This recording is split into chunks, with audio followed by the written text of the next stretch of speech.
Bárbaros, os mongóis.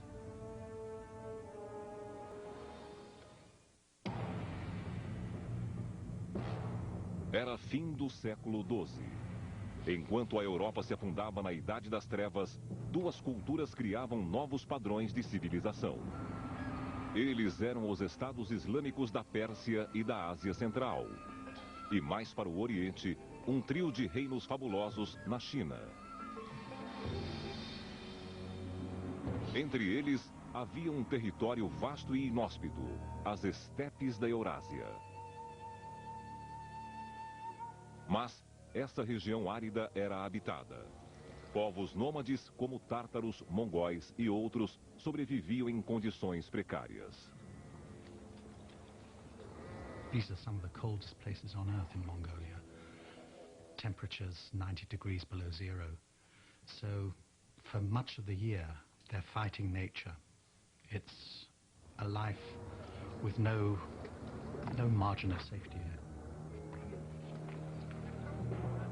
Em 1175, os tártaros renovaram uma velha rixa com os mongóis. As duas tribos, tão similares no estilo de vida e nas crenças, eram divididas por rivalidades ancestrais, em um ciclo infindável de alianças, traições e vingança. Ocupados com sua disputa pessoal, eles ignoraram um inimigo comum, os ricos e poderosos Qin do norte da China. The Jin dynasty, their policy towards Mongolia was one really of divide and conquer. And the Jin would employ the Tatars on raids against other nomadic groups, tribes, khanates that grew too large and too threatening. Os Qin perceberam sabiamente que os povos das estepes não os incomodariam enquanto brigassem entre si. Foi nesse período histórico que o grande conquistador mongol, Gengis Khan, apareceu no século XII. Mas ele não descendia de reis ou príncipes. Era um simples menino sem pai, cuja família lutava para sobreviver nas estepes. O nome de nascença de Gengis Khan era Temujin, ou ferreiro em mongol.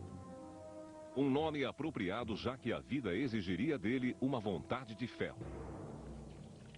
Em 1175, quando tinha apenas 9 anos, seu pai, o líder do clã, foi envenenado pelos tártaros. Genghis Khan's father, been an up-and-coming tribal chieftain. Perhaps if he'd lived, he might have become the next Khan of the Mongols. But as soon as he was poisoned, the widows of the previous Khan led the Mongols to desert the widows of Jisige, Genghis's father. And the result was that Genghis Khan was left on the steppe alone with his mother.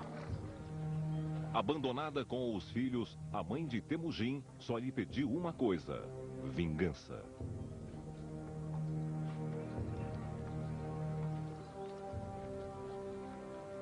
He had grown up, we can presume, with this strong sense of mission. He was the son of one of the leading chieftains, one who had won victories in war when other chiefs had been defeated.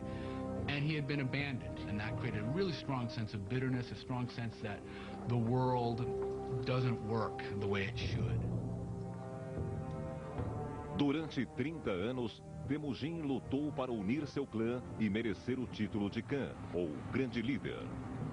Ele aprendeu a confiar apenas em quem lhe era leal em batalha e a suspeitar de todos os outros. Aos 40 anos, já era um chefe habilidoso. We're looking at a man like Alexander, like Hitler, I have to say, with immense charisma, who made people follow him by the strength of his personality. Após unir sua tribo, em 1196, Temujin se concentrou em sua segunda missão: vingar-se dos tártaros. The tactics were pretty much entirely horse tactics, and they incorporate all of the things that we would normally expect. techniques learned in the hunt, for example, would often be employed tactically in battles. The feigned retreat, drawing your enemy in and encircling your enemy, enveloping the enemy. There were elements to their tactics that are sort of reminiscent of the Blitzkrieg. What I do see new in the case of Temujin Chengiz Khan is his reorganization of society. That has to be reckoned among the most important, not only social innovations, but military innovations, in which he takes the old Central Asian Mongolian tribal structure and refashions it in his own image in a way, breaking the old tribal loyalties, but maintaining the kind of power of this tribal cavalry. As far as we can tell, in virtually every battle they fought, in every battle they won, the Mongols were substantially outnumbered by their enemies. But they were much more mobile because they had so many horses, and they were able to operate, it seems, in small tactical teams. No more than a few score at most. So the first thing you'd see if you were fighting the Mongols is they would seem to be everywhere. Oftentimes they would come at you in a single file, and suddenly they would just disperse, and suddenly they'd be all around you. That was really disturbing. Os inimigos eram subjugados pela perícia hípica e pelas táticas mongóis. Os adversários foram praticamente dizimados em apenas 2 anos. Só seus nomes entraram para a história. Mas era só o começo, pois Temujin já transformava seu exército na melhor cavalaria ligeira que o mundo já vira. And he does take revenge on the people who had inflicted so much hardship on his family, his larger family, and on his immediate family, namely the Tatars, who, when he finally defeats them, as the story goes, he has everyone taller than the axle of a wagon executed. So he decimates, he destroys this particular tribe. O ambicioso chefe tribal era um homem religioso. Ele reverenciava a ordem da natureza à sua volta. O solo era sagrado, os rios eram sagrados, mas acima de tudo estava o céu, protetor dos nômades. Para Temujin, as questões terrenas deviam refletir essa hierarquia, e apenas um homem deveria ser superior a todos os outros. Ele tinha certeza que estava destinado a ser esse líder. So he believed, on the one hand, that he was of a heavenly destined lineage. Why? Because when you won victory in battle, it was something decided by heaven, by God, by this Moha Tengr, eternal heaven, or eternal God, which Genghis Khan firmly believed was in charge of all victories in battle and all successes and failures in this world. Em 1206, conselho de tribos estépicas elegeu Temujin líder universal, ou Gengis Khan. Agora ele podia conquistar o resto do mundo e solidificar sua reputação de mais sangrento de todos os bárbaros.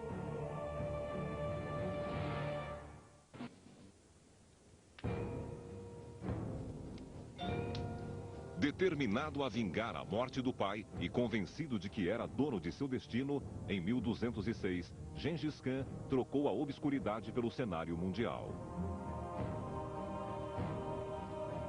Ele era o Khan, o maior de todos os líderes das tribos nômades das estepes.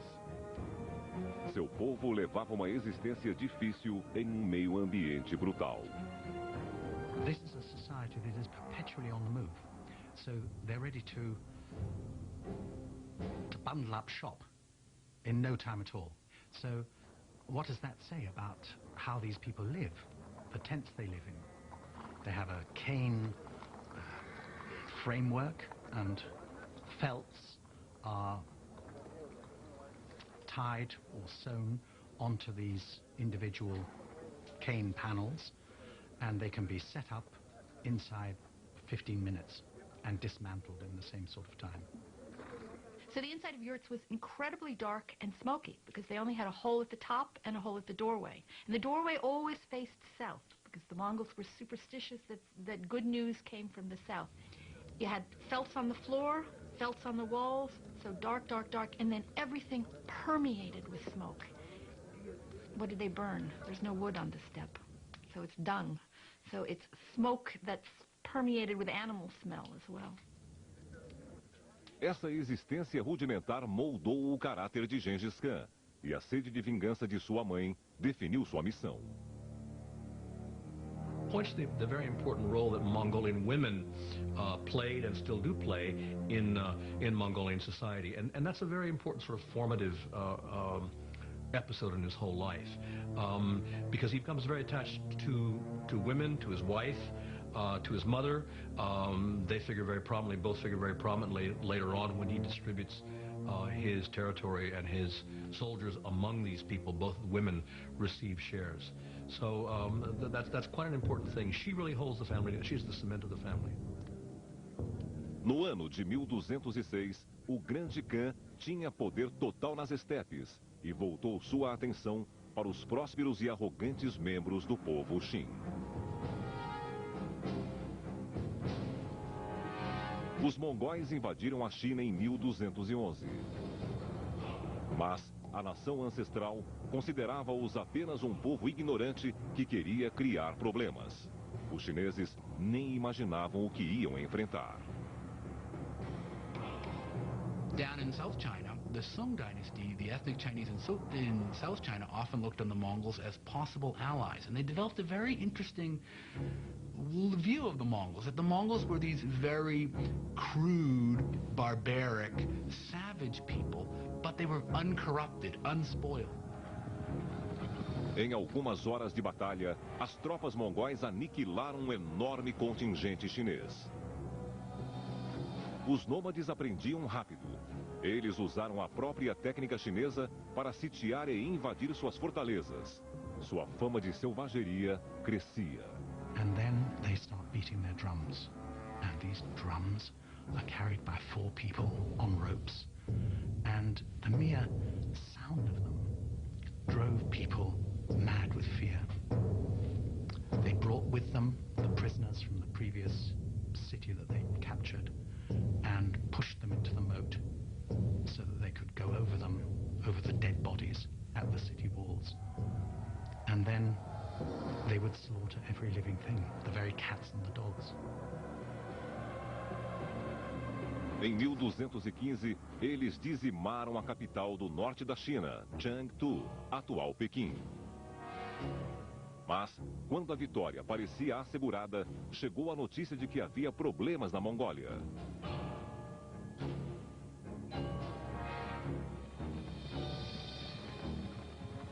Gengis Khan recebeu a informação a 1.600 quilômetros de sua terra natal, graças a um sistema de comunicação que mais tarde ligaria todo o Império Mongol. They developed very early on a system known as the Yam, which was basically the Pony Express. And 2 messengers would be sent out with special badges that they wore around their waist, showing that they were official emissaries of the government. And horses would be provided at post stations every 25 miles for these 2 to ride off carrying in their hands, literally, rolls with messages on them. Em 1218, os mensageiros levaram a Gengis Khan a notícia de que Kutlog, o Khan do clã Naiman, fomentava uma rebelião entre mongóis descontentes. O governo estava ameaçado pela deslealdade de seu próprio povo. Isso não podia ser tolerado.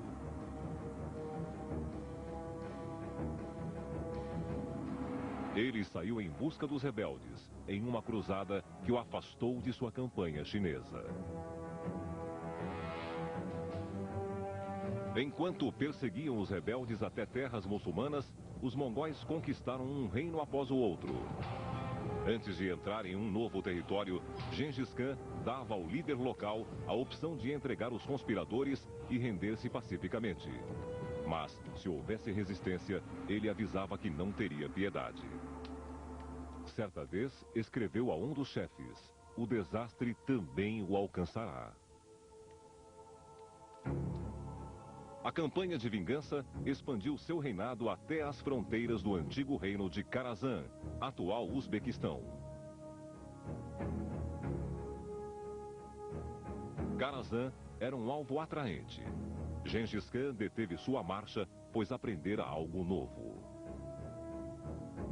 I think that the key moment in the career of Genghis Khan that lifted him from being a territorial chieftain in Outer Mongolia, and it's not accident that Outer Mongolia means the boonies, it means the back of beyond, that moved him from that to a player on the world stage, was when he began to realize that his territories were on the Silk Road, and that he could change the fortunes of his people by trade.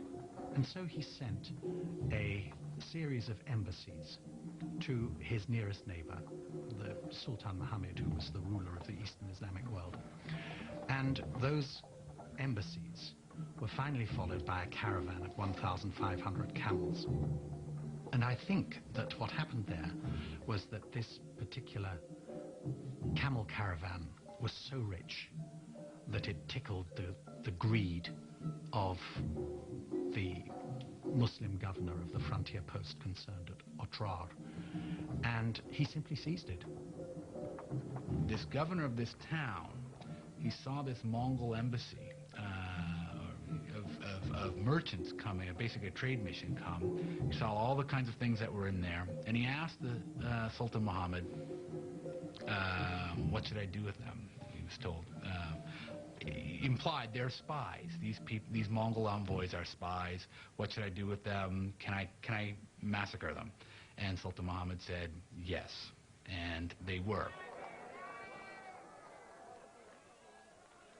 Inabalável, Gengis Khan mandou segundo embaixador que também foi preso. Ele teve a barba cortada em público, ato humilhante, antes dele ser devolvido aos mongóis. A caravana de presentes, é claro, não foi devolvida. A última mensagem de Gengis Khan ao sultão Muhammad foi objetiva e seca. Você escolheu a guerra, ele escreveu. And it was that event, that greed, that breaking of the laws of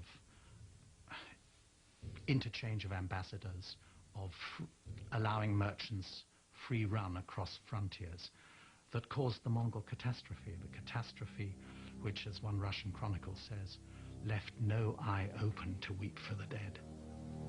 They came, they sapped, they plundered, they burnt, they slaughtered, they departed.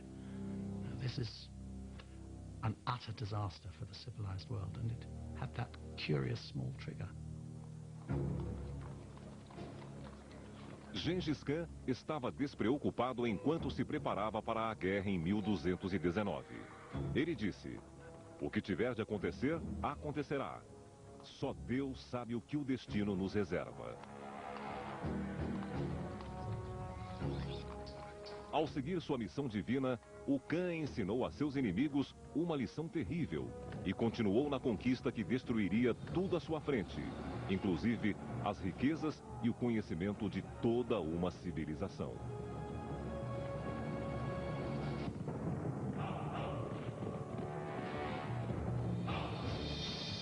Gengis Khan unificou os mongóis nômades, subjugou os ricos chineses e em 1219 estava pronto para atacar o sultão Muhammad, regente do Império Kharazan, na Ásia Central. O líder mongol era motivado pela vingança.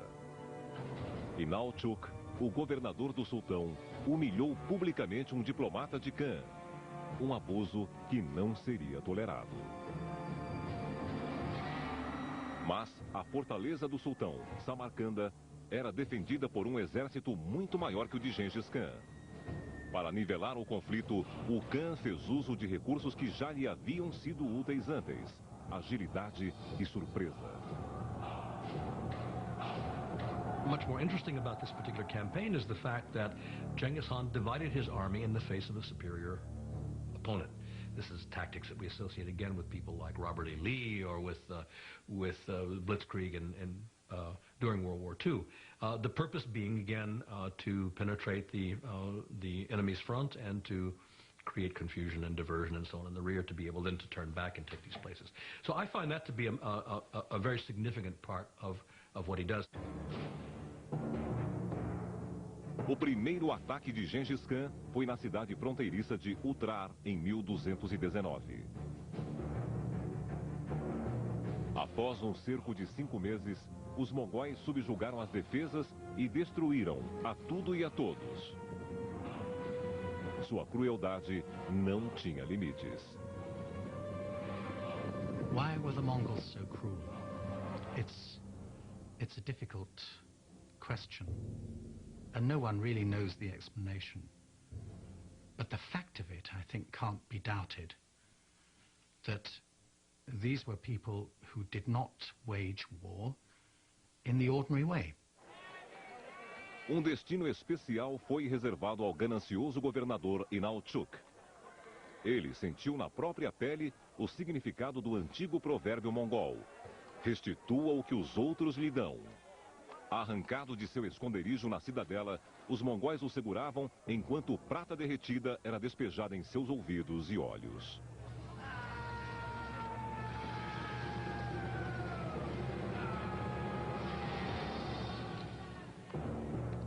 Em fevereiro de 1220, Gengis Khan tramou um ataque de 3 fases, inigualável pela astúcia e malícia.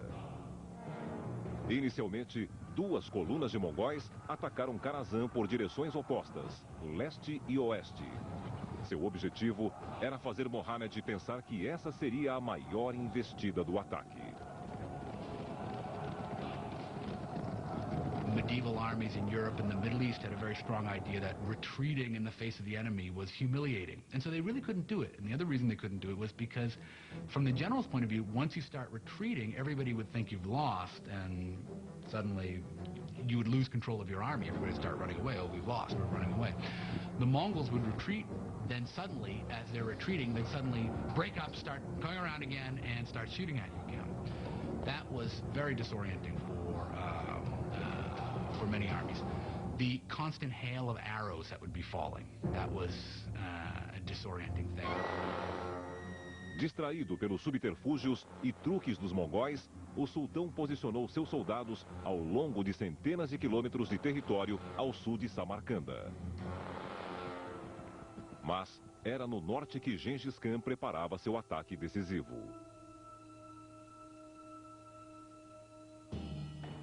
O Khan convocou contrabandistas e bandidos que conheciam os poços de água e as rotas de camelo do deserto de Kizayokun para servir de guias. Eles conduziram o exército por 500 quilômetros de areias desérticas e escaldantes até a parte de trás do sultanato. Em março de 1220, Gengis Khan e seu exército emergiram do deserto que o sultão acreditava ser impenetrável, como personagens do pior dos pesadelos. Frente a um dos maiores ataques estratégicos da história da guerra, a orgulhosa Samarcanda sucumbiu em apenas 10 dias. O sultão Mohammed mostrou seu verdadeiro caráter ao fugir de uma cidade para outra. Como caçadores perseguindo uma raposa, os grandes generais mongóis receberam 20 mil homens e a ordem de esmagar qualquer cidade que abrigasse o regente fugitivo, até que ele foi encontrado e morto.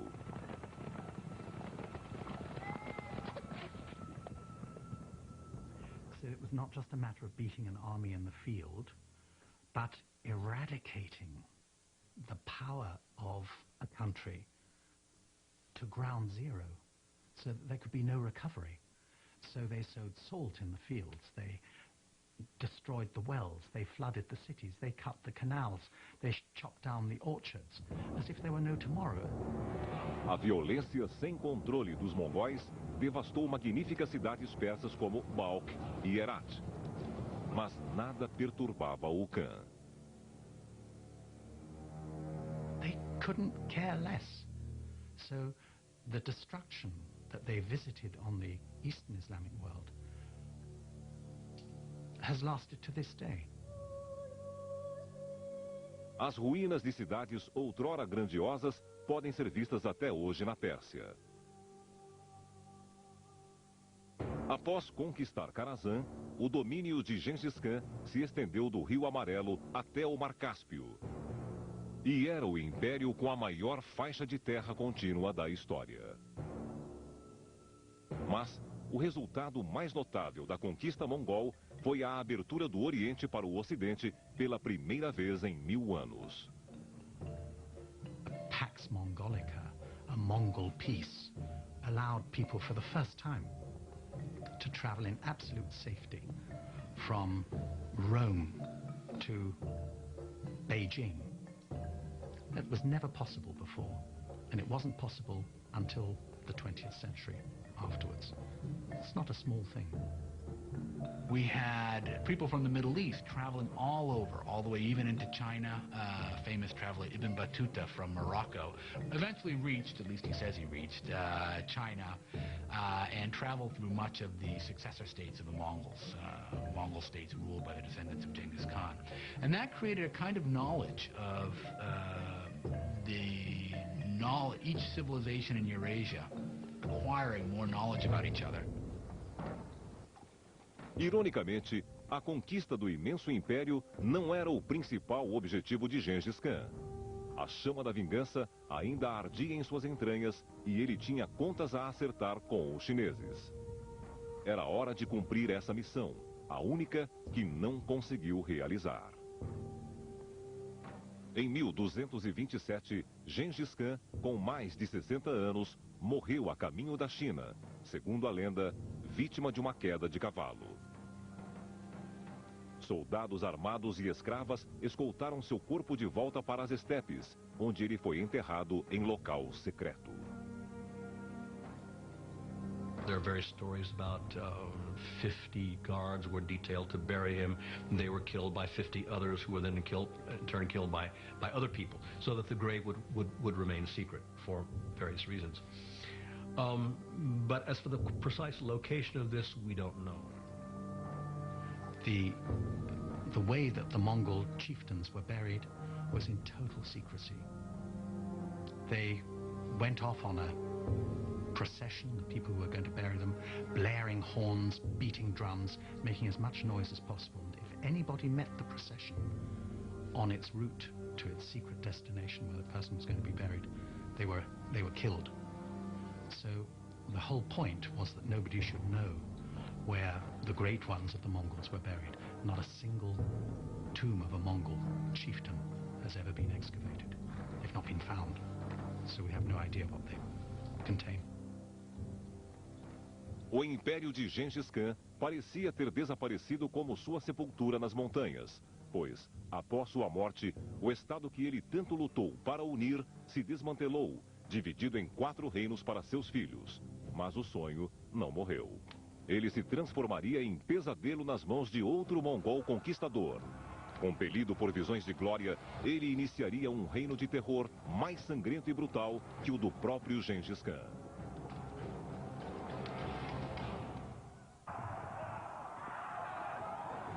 Dando sequência às conquistas, o Império dos Mongóis continuou a se expandir após a morte de seu líder em 1227. No Ocidente, a Horda Dourada, os descendentes de Gengis Khan, governava o sul da Rússia e o Kharazan. No extremo Oriente, o neto do Khan derrotou e uniu os 3 reinos da China. E na Pérsia, os mongóis se converteram ao islamismo, construindo fabulosas mesquitas para glorificar seu novo Deus. Mas a própria extensão do Império Mongol tornava-o difícil de ser controlado.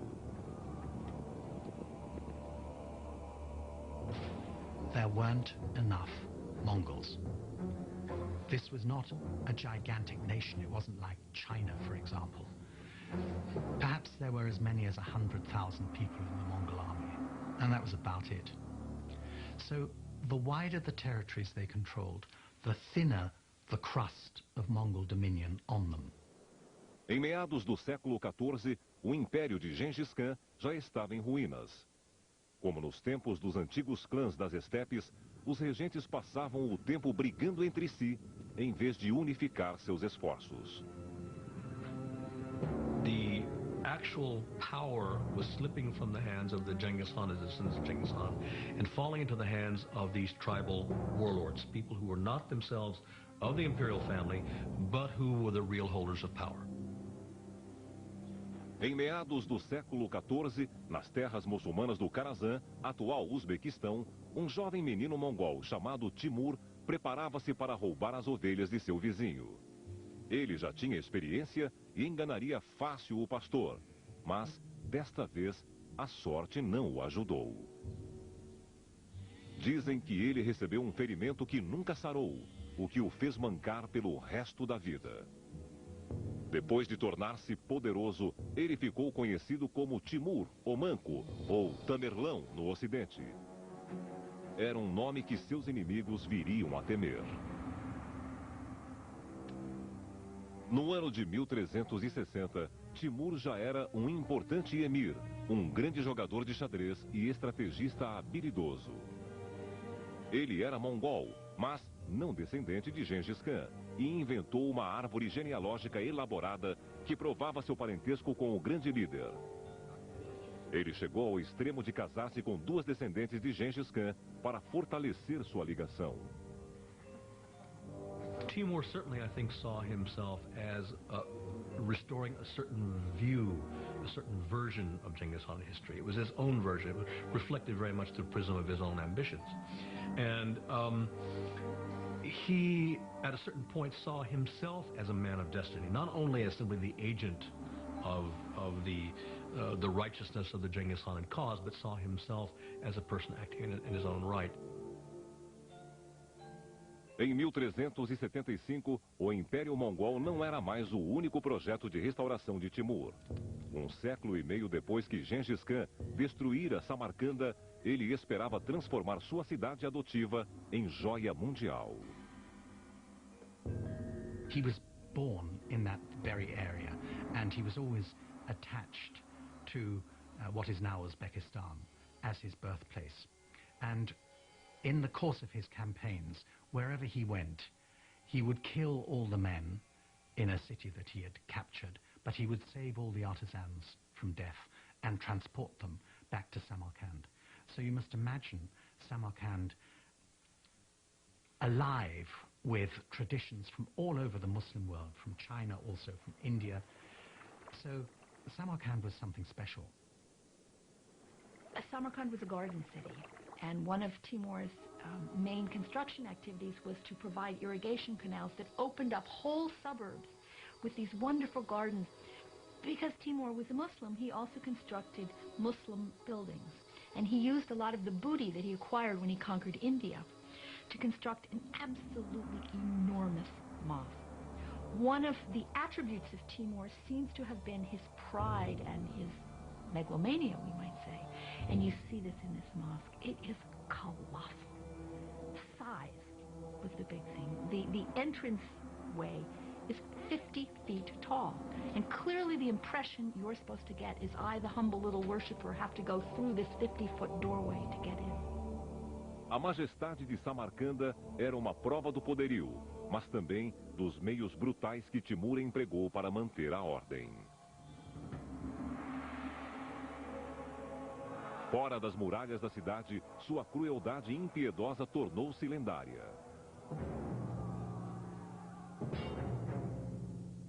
A partir de 1385, Timur começou a saquear todo o leste da Pérsia, assim como cidades do Azerbaijão, Geórgia, Armênia e do Cáucaso. Dezenas de milhares de pessoas foram mortas ao longo do caminho. Em 1398, ele seguiu as pegadas dos gregos e liderou uma expedição audaciosa à cordilheira mais conhecida do mundo, Hindu-Kush. Em seguida, ele arrasou o norte da Índia. Mas, quanto mais o mongol ampliava seus domínios, mais difícil era controlar a população hostil. Quando os habitantes de Delhi rebelaram-se contra seus novos chefes mongóis, Timur inspirou-se nos horrores empregados por Gengis Khan e tratou-os com o mesmo rigor. The reports that he cut off the heads of his victims and piled them into huge heaps occur so often that one can't help wondering whether this is not accurate and not just mere rhetoric, but it wouldn't account for the numbers, 70,000, 80,000. I think we're talking about psychological warfare, which is something that the Mongols had introduced. It's one thing to go to war. It's quite another to use terror as a weapon of war. And this is what Timur did. Timur built upon the legacy of Chinggis and used it effectively. He was more terrible in that sense that he slaughtered more brutally, more quickly, but always sparing the artisans. When they say he destroyed the city, that's somewhat of a metaphor, meaning he killed off enough people to make it look bad, and then he brought back from every city he conquers the best workers, the best artisans, the best engineers, the best products. A conhecida silhueta da Istambul moderna é um legado dos turcos otomanos, a única dinastia que impediu Timur de realizar o sonho de ter um império tão extenso quanto o de Gengis Khan. Em 1402, o Império Mongol alcançou as fronteiras inalteráveis do sultão otomano Bayezid. Os dois líderes eram orgulhosos e não se toleravam.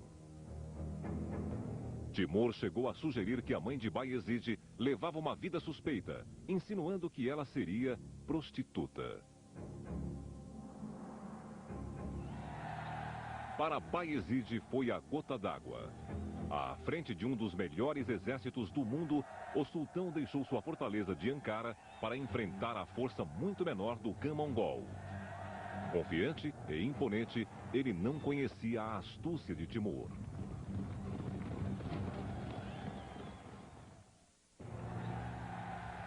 Em 1402, ofendido por insultos à sua honra, o sultão otomano Bayezid partiu para enfrentar as forças de Timur. Mas o mongol conhecia a rota do sultão e passou ao largo dos turcos. Tarmelão dirigiu-se para Ankara e sitiou a fortaleza turca, tática que pegou o sultão de surpresa. Humilhado pelo adversário, Bayezid foi forçado a voltar apressadamente para defender sua cidade. Mas seus soldados, cansados da marcha, não conseguiram resistir aos mongóis que os aguardavam. Para piorar a situação, um batalhão turco desertou para o lado mongol ao ver um de seus príncipes lutando por Timur.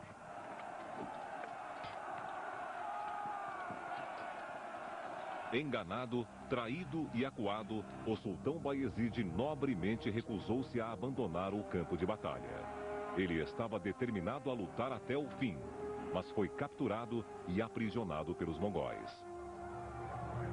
A derrota otomana pode ter agradado a Timur, mas foi muito mais apreciada pela Europa cristã.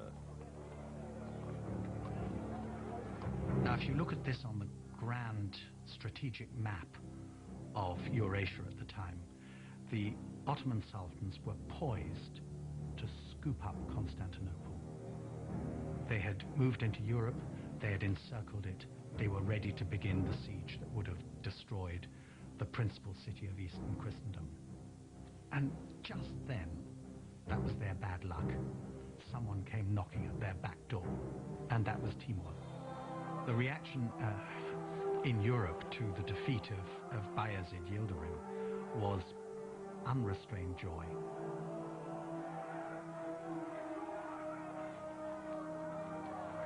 Com a derrota dos otomanos em 1402, o Império de Timur quase alcançou o de Gengis Khan em extensão e influência.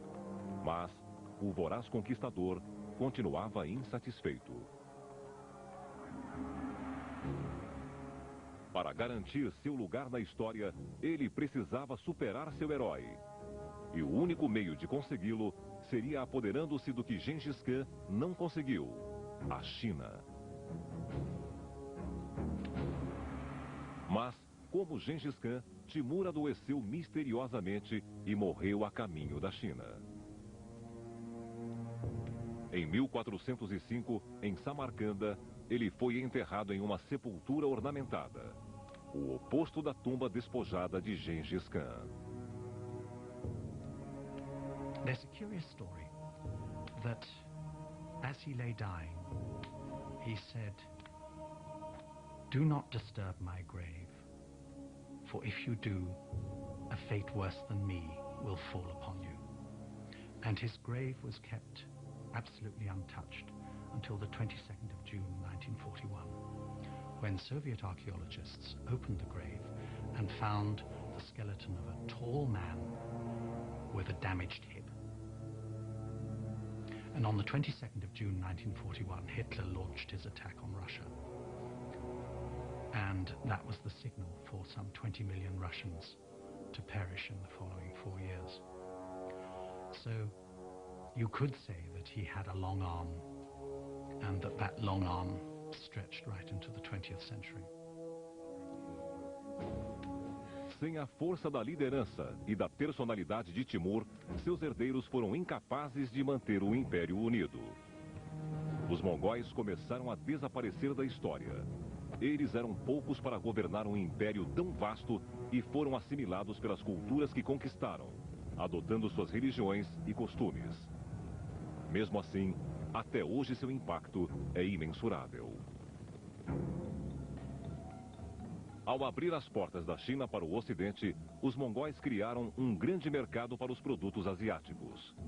A ânsia de suprir esse mercado gerou a Era do Descobrimento e as viagens que levariam a Europa até a América. Ao atacar os antigos impérios da China e da Pérsia, os mongóis deram início ao mundo moderno. An empire that stretched from the Sea of Japan to the Baltic, from Korea to East Germany, and took in most of Eurasia, apart from India and Southeast Asia. There's been nothing like it. Será que o mundo um dia verá outro império como esse? Ainda há esperanças na Mongólia, onde Gengis Khan continua sendo venerado como um deus. Seu nome é um orgulho nacional e sua tenda um altar consagrado. Os mongóis ainda aguardam ansiosos que seu espírito ressurja para ressuscitar os bárbaros.